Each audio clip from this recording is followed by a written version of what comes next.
Okay, welcome back. And now we're going to talk about sets and Venn diagrams. Sets and Venn diagrams are ways of looking at relationships among groups of objects, and also a good way to also talk about a visual to allow us to decide when things like, for example, arguments are valid or invalid, and also to understand the other things that come up in logic when it comes to categorical propositions in categories of things. And we'll talk more about that as we go on. So definitions, a set of collections of objects is a set. So a collection of objects, it could be anything, is by definition a set. The members of the set are the individual objects inside it. Okay, anything that is a member of a set has the characteristics that are described by that set. Okay, so again, symbolism, very important. So whenever we have a set and we want to denote a set, we use these braces, these curly braces. Okay, the curly braces tell the reader that, hey, this is a set. So it's very important that we include those braces whenever we're writing down a set of objects.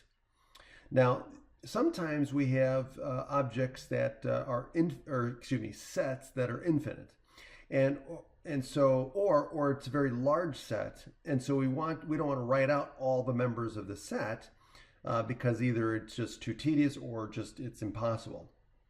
And so we use the ellipsis, these three dots, to notate that, hey, the set continues in like pattern, or to let us know that, hey, there's a missing piece in between the beginning and the end.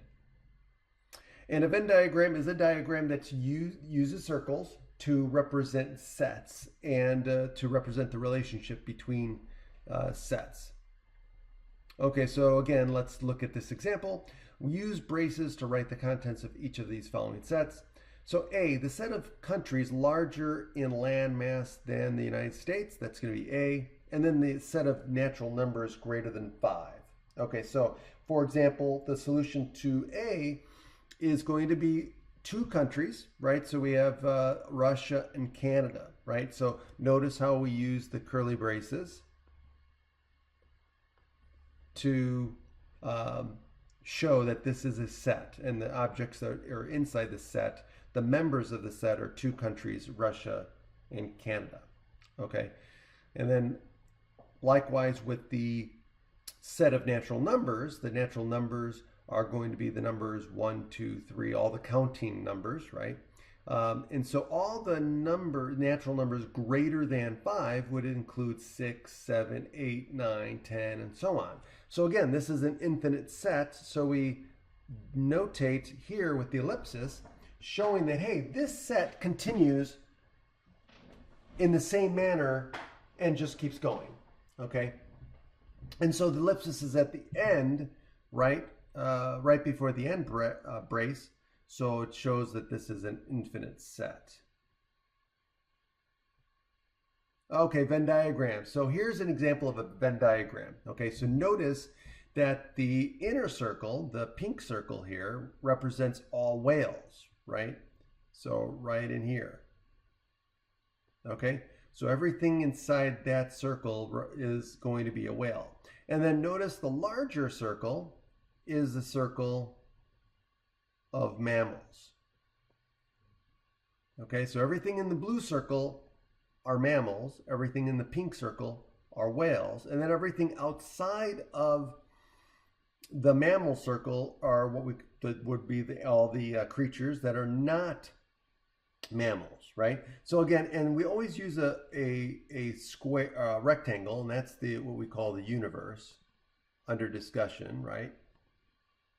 Right, so the universe depends on what we're talking about. So in this case, we could say the universe is all animals. We could say the universe is all creatures. You know, so whatever that is. Okay, but what we do know is that everything outside the blue circle we're going to call non-mammals. Okay, and so now we get to see that how all these circles in the universe are related to each other. Okay, so the set of whales is a subset, right? It's a subset of the set of males because it's contained inside or excuse me, did I say that right? The set of whales is a subset of all mammals because the circle of whales is inside the circle of mammals. So it's a good way to represent subsets too. Now, if we look at this Venn diagram, notice how we've got two circles again, but this time they're not connected in any way. Okay, we call this disjoint circles or mutually exclusive circles. And so now in this diagram we have fish. So the blue circle represents fish and the pink circle represents mammals, right? And so, and everything outside of those circles inside our rectangle, our universe, are going to be other animals. So in this case here, the universe is all animals, okay? And so inside the universe of all animals, we've got two groups, right? We've got fish and we've got mammals. And notice how there's no overlap, which means that there are no fish that are mammals and there's no mammals that are fish, right? So they're mutually exclusive sets, okay? So we say that they are disjoint or mutually exclusive sets. All right, now look at this one. Now we've got another Venn diagram.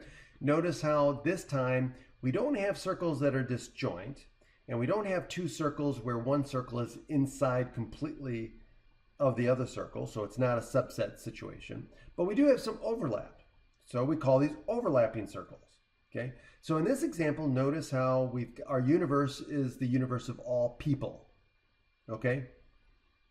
And so inside there, we've got the blue circle that represents all doctors, and we've got the larger circle, or the pink circle that represents all women.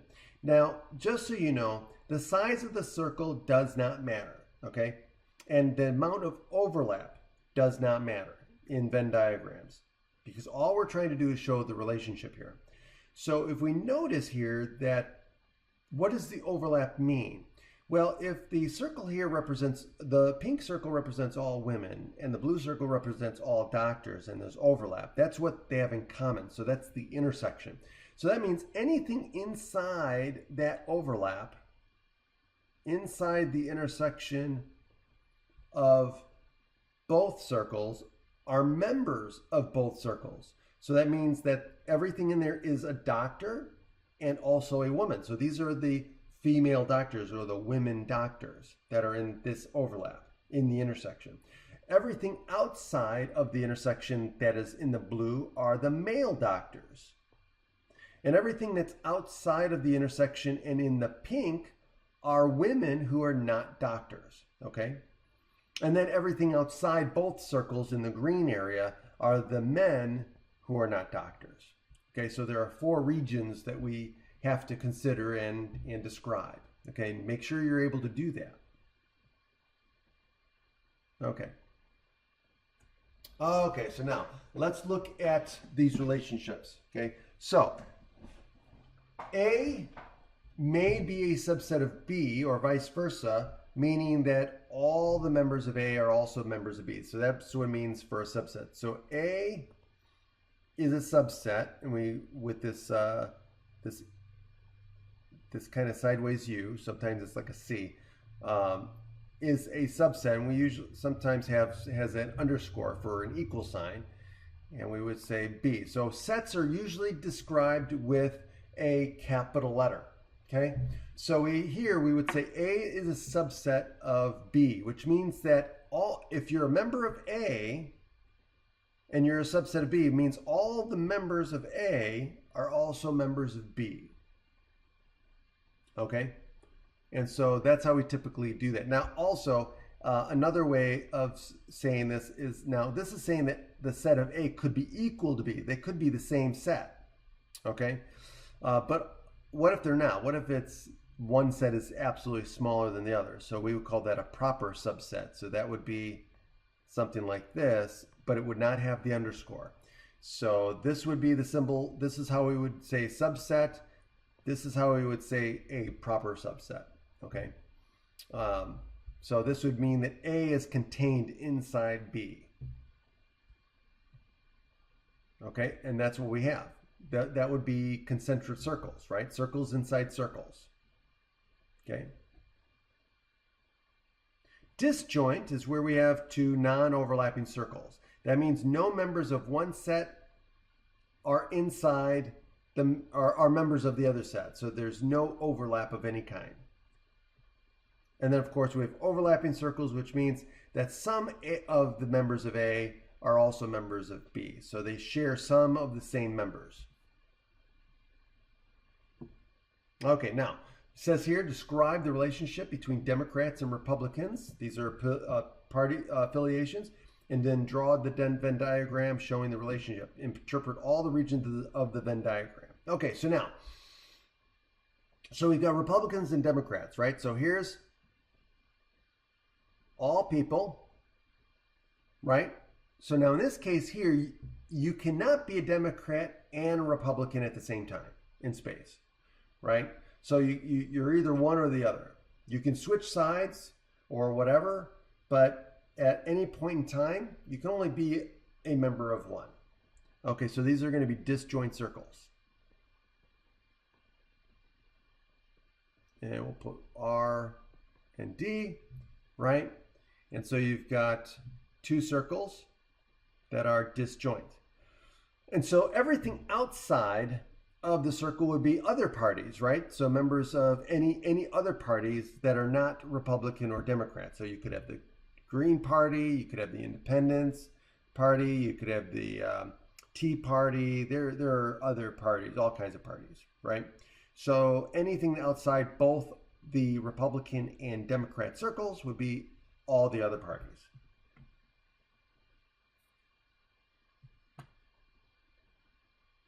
All right.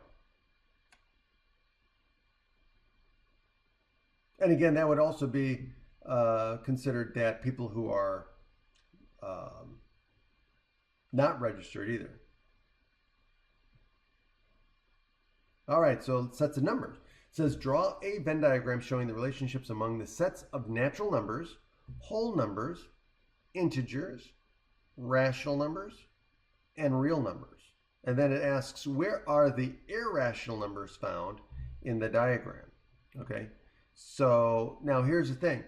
Got to remember what those numbers are, right? Natural numbers are the counting numbers, so always all the integers starting with 1. So 1, 2, 3, 4, all the numbers you use to count. So those are the natural numbers. Whole numbers are the natural numbers, and then you add 0. Okay? Integers are basically the natural numbers, or excuse me, they're the whole numbers, but then what you're going to do is you're going to take all of the opposite values of the natural numbers. So all the negatives, right? So you have 0, and then you have all the positive numbers and all the negative numbers, okay? And the real numbers are all of the numbers in between the integers, right? So that would include fractions, okay? That would include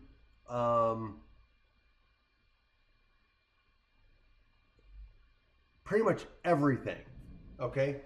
All other numbers, right? So fractions, which are rational numbers, okay? And it would also include the irrational numbers, okay? But what is the relationship with the irrational numbers? That's the other thing. Well, irrational numbers are numbers that cannot be represented as a fraction, okay? So they're disjoint from rational numbers, okay? So how would that look? Well, let's take a look.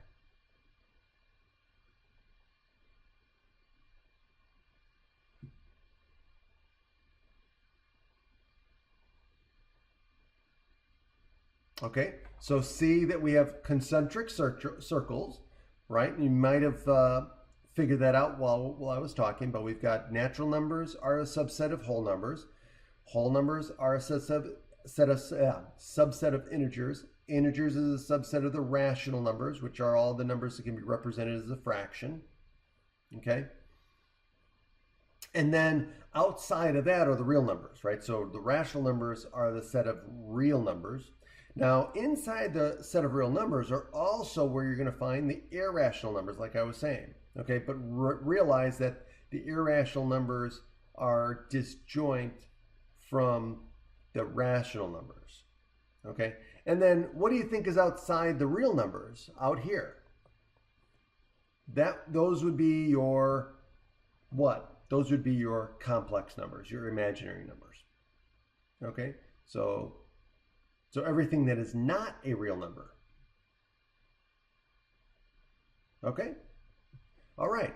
So now we're going to turn to categorical propositions. These are propositions. Remember what a proposition is. It's a statement that is either true or false, but not both, right? Now these are categorical propositions, which are statements about categories of things, right? So these are going to look a little different. Okay? So categorical propositions must have the structure of a complete sentence. One set appears as the subject. So these are about sets, right? Categories, categorical, about groups of things, which obviously would mean that we're talking about sets.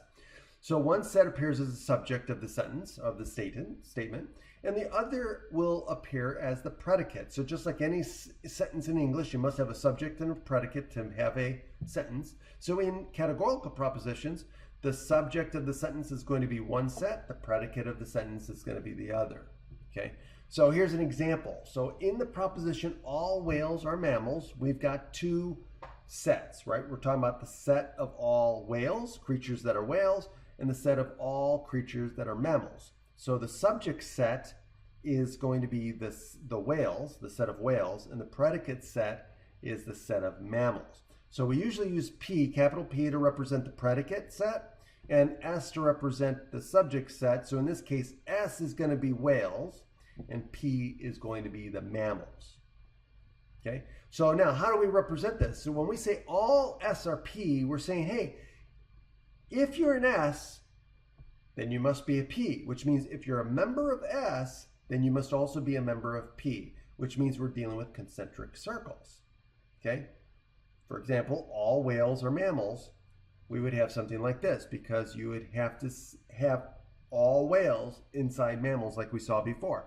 So the subject would be whales and P would be, the predicate would be mammals. No SRP. So we're saying that if you are an S, then you cannot be a P. And likewise, if you're a P, then you can't be an S, which translates into disjoint circles, right? So no fish are mammals. Again, we saw that before. So in this case here, we're saying subject is fish, right? That's the subject set, and then the predicate set is mammals. And then some SRP, right? That's saying, hey, some of the members of S are also members of P, but not all of them. And in fact, what we're saying is there exists at least one. We're saying that there has to be at least one. So in logic, in this type of logic, predicate logic here, or predicate categorical propositions, whenever we say some, in regular English, whenever we say some, we're saying like more than one, right? Some always implies more than one. Well, in logic, when we say some, we're saying, hey, there has to exist at least one. So in this case, when we say some S or P, we're saying that there has to exist at least one member of S that is also a member of P in this case. And so that would be the doctors, are women, right? Some doctors are women. Okay, and so we saw that before. Okay, and so the X represents the existence of at least one. That's why you put the X in there. Okay? Some S are not P. Well, that's just saying, hey, there's at least one member of S that is not a member of P. Some teachers are not men. And look where the X is. So some teachers, right? There's at least one teacher that is not a man. So we put an X outside the pink circle, which represents men, and inside the blue circle that represents teachers. Okay, now let's construct a Venn diagram. So as soon as we see the word some, we're dealing with overlapping circles. Right away, we know how this is going to look. Now, setting it up is going to be a little differently. We got to figure out what two circles we want to use. We're saying some dogs, there are some creatures that are dogs that are also a creature that can swim. So our two circles are going to be dogs and creatures that can swim. Okay? So how do we see this better? Rephrasing, right? So we just like what I just did. Rephrase it so that the categories become clear. The circles become clear. Some dogs are animals that can swim. Now I use creatures, they use animals. That's fine. Some dogs are animals that can swim. Okay? So there are animals that can swim, and then we have dogs. And some of those dogs are animals that can swim. Oops. So S is the predicate. So some dogs is the predicate set, and animals that can swim is the predicate set. And so now that we know how that is going to work, this is how we would do it. Okay? And of course, we put the X in there to let us know unequivocally that we're talking about at least one. There's at least one dog that can swim. All right, now let's look at this example here. We're going to introduce a table called a two-way table, which is very common in statistics and in experiments.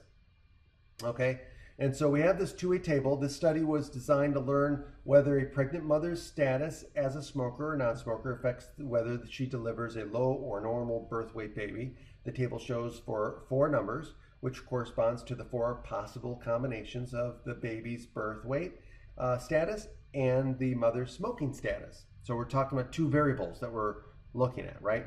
The weight, whether the baby's birth weight is normal or low birth weight, and the variable of the mother's smoking status, which is either smoker or non-smoker.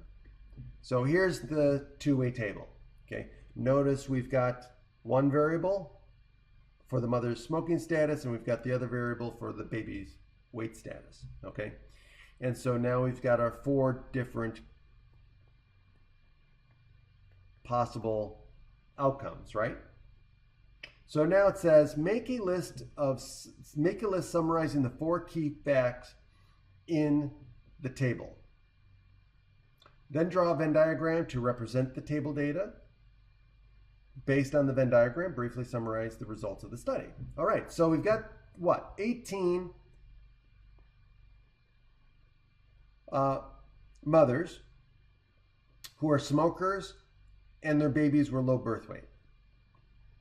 And then we've got 132 mothers that were smokers and their babies had normal birth weight.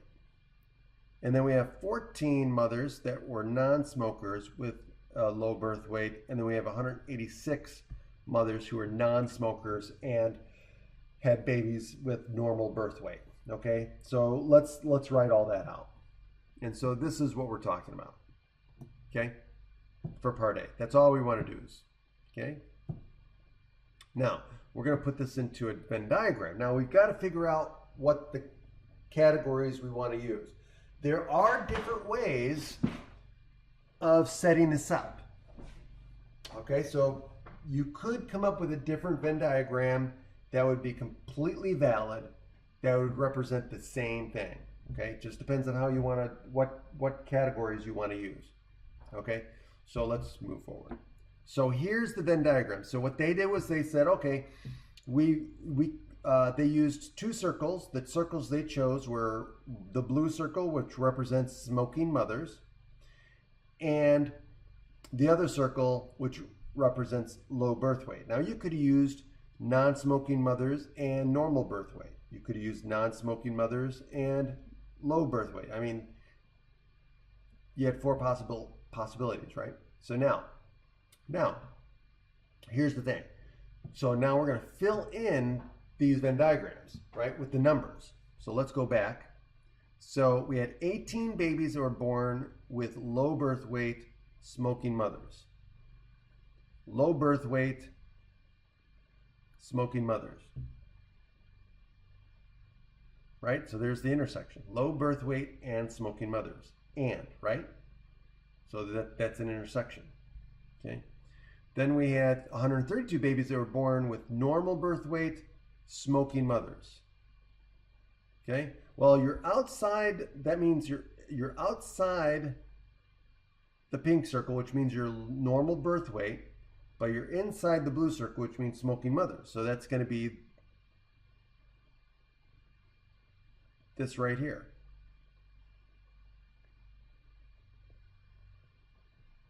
Right? And then 14 babies were born with low birth weight, non-smoking mothers. So low birth weight, you're inside the pink circle, but you're outside the smoking circle. So that means you're in here. Right? So you're in here, which represents the 14. And then the 186 were born with normal birth weight, non-smoking mothers. We're born with normal birth weight to non-smoking mothers. So normal birth weight means you're outside the pink circle, but you're also outside the smoking circle, which means you're in the green. So that's where the 186 is. Okay, and so that's how you construct a Venn diagram and how you figure out where to put the numbers.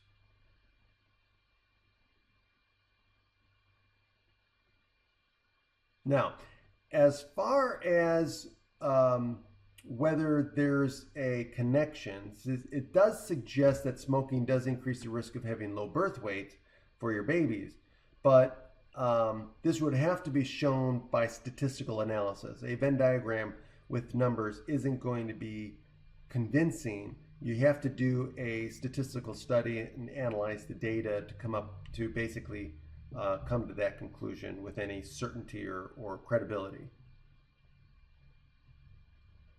All right, let's look at human blood types. Now, human blood types are classified according to whether the three antigens, A, B, and Rh factor, are present or absent. If it has a plus sign, it means it's present. If it's a negative sign, it means it's absent. Okay? And that's where we get our blood types from. So now the blood type is stated first in terms of the antigens A and B, and then for the Rh factor. Okay? So if it only contains A, then we would say it's A, right? Blood type A. If it contains only B, we call it blood type B. If it has both, we just say AB. But if it doesn't have either A or B, if it doesn't have A and it does not have B antigen in the blood, then we would say it's O. Okay. Now, if the Rh factor is present, then we would put a positive. If the Rh factor is absent, we would put a negative. So that's where you get your O negative, O positive, AB negative, AB positive, and so on. Okay. Now, how are we going to construct our Venn diagram in this case? So this has three sets, right? So we've got three antigens. We have three sets. So each antigen, right? So we can use each of the antigens as a circle.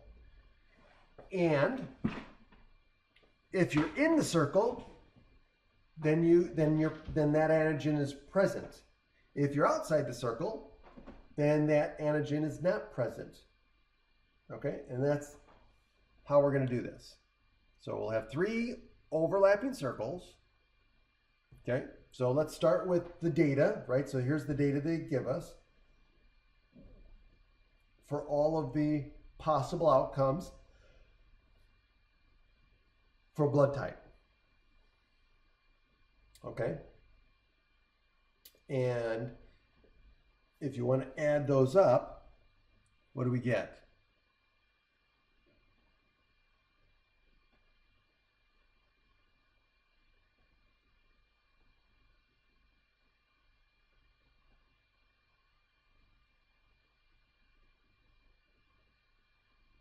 We get 100%,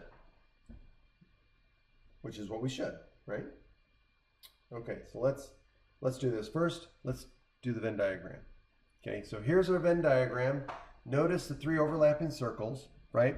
So A positive, which means you're in the A circle and you're in the RF circle.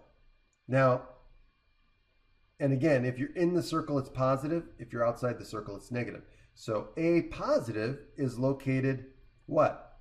Outside, there's no B, right? B's not present, so we can't be in the B circle. So that means we're going to be in the green area right here. B positive means what? You're not in A, but you're in B and you're in the RH circle. So you're right here. And then what? AB positive, right? AB positive, which means that you're in all 3 circles, which is right here. O positive means that you're not in A and you're not in B, but you're in the RH circle, which is right here.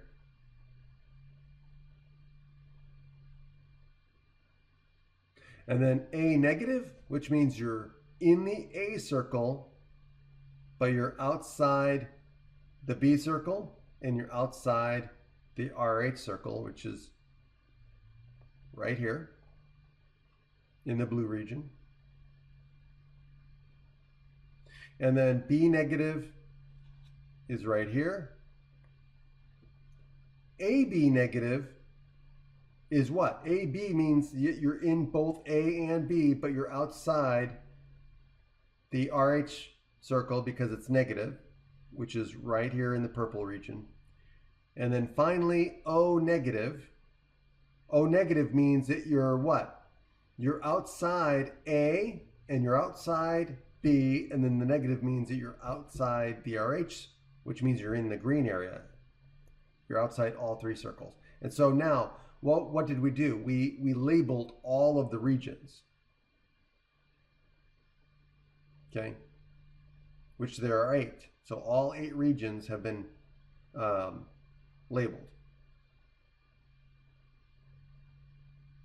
All right, cool.